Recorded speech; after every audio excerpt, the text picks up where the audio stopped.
Hæ, Sindri Már heiti ég og er Smárásson og ætla að kynna fyrir ykkur ritgerðina mína Frumkvæði til fortíðar. En ritgerðina skrifaði ég fyrir áfangan Þættir úr íslenskri stjórnmálasögu við Háskóla Íslands. Ritgerðin Frumkvæði til fortíðar, nafnið er dregið af því frumkvæði sem Ólafur Ragnar Grímsson, fyrrverandi forseti, beitti þegar hann beitti málskotsréttinum í fyrsta skipti í fjölmiðlafrumvarpinu árið 2004.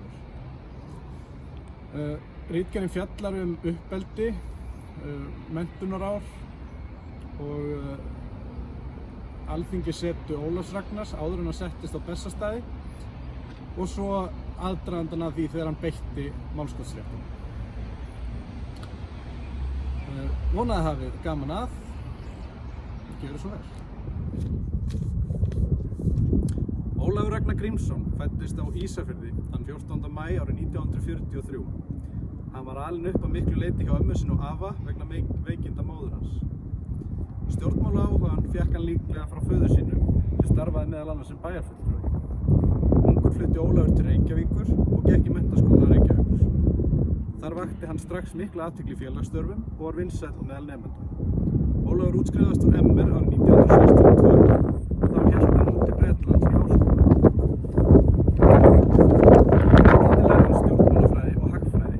Hann lauk doktorsnámi nokkrum árum síðar og var fyrsti Íslendingurinn með doktorsnám ásamt B.A.-gráðu í stjórnmálafræði. Þegar hann kom heim tók hann að sér þátt í stofnun stjórnmálafræðideildar Háskóla Íslands og tók þar stöðu prófessors. Samhliða störfum sínum í háskólanum starfaði hann í fjölmiðlum. Hann bauð sig fram til Alþingis fyrir Alþýðubandalagið og starfaði svo á víxl sem kennari og alþingismaður. Árið 1998 var hann skipaður fjármálaráðherra utan þings, en hann var mjög áhrifamikill á Alþingi. Meirihlutinn sem hann starfaði í fór frá völdum árið 1991, þrátt fyrir að hafa haldið meirihluta með einu þingsæti. Sá meirihluti hélt áfram eftir kosningar árið 1995 og fór þó lítið fyrir Ólafi á Alþingi. Hann vék sem formaður Alþýðubandalagsins árið 1995. Árið eftir bauð Ólafur sig fram sem forseta og sigraði og settist að hér á Bessastöðum. Rúmu ári eftir kosningarnar fór að bera á veikindum konu hans, Guðrúnar Katrínar. Hún lést svo úr veikindum sínum tengdum hvítblæði árið 1998 og var grafin hér við hliðina á mér.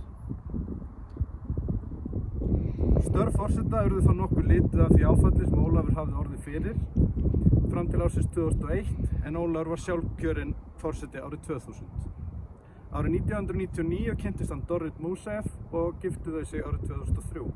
Hjónaband þeirra hefur verið mjög farsælt og urðu þau mjög farsæl í störfum sínum. Árið 2004 var frumvarpið fjölmiðlalögin samþykkt á Alþingi sem reyndist mjög umdeilt og birtist sem nokkurs konar valdabarátta á milli forseta og forsætisráðherra. En slíkt hafði aldrei áður tíðkast á Íslandi. Fram að þessu höfðu völd forseta verið að mestu táknræn, enda taldi Davíð Oddsson forsætisráðherra að forseti gæti ekki virkjað 27. greinina og hann færi í raun sjálfur með vald til að rjúfa þing. Davíð reyndist ekki samsmál og Ólafur neitaði að skrifa í kjölfar þess sigraði forsetakosningarnar með yfirgangi. Á sérstöku sumarþingi eftir kosningarnar átti að fjalla fyrirkomulag kosninga og fjölmiðlafrumvarpið. Niðurstaðan var sú að frumvarpið var dregið til baka. Ólafur hafði þar með frumkvæði sínu breytt forsetaembættinu til frambúðar og Davíð náði ekki að sýna hvar hann keypti ölið. Ólafur beitti svo málskotsréttinum í tvígang á 4. kjörtímabili sínu í kjölfar 2 frumvarpa ríkisábyrgð vegna Icesave-innstæðna. Þjóðin felldi báða samningana og var íslenska ríkinu stefnt fyrir EFTA-dómstólnum.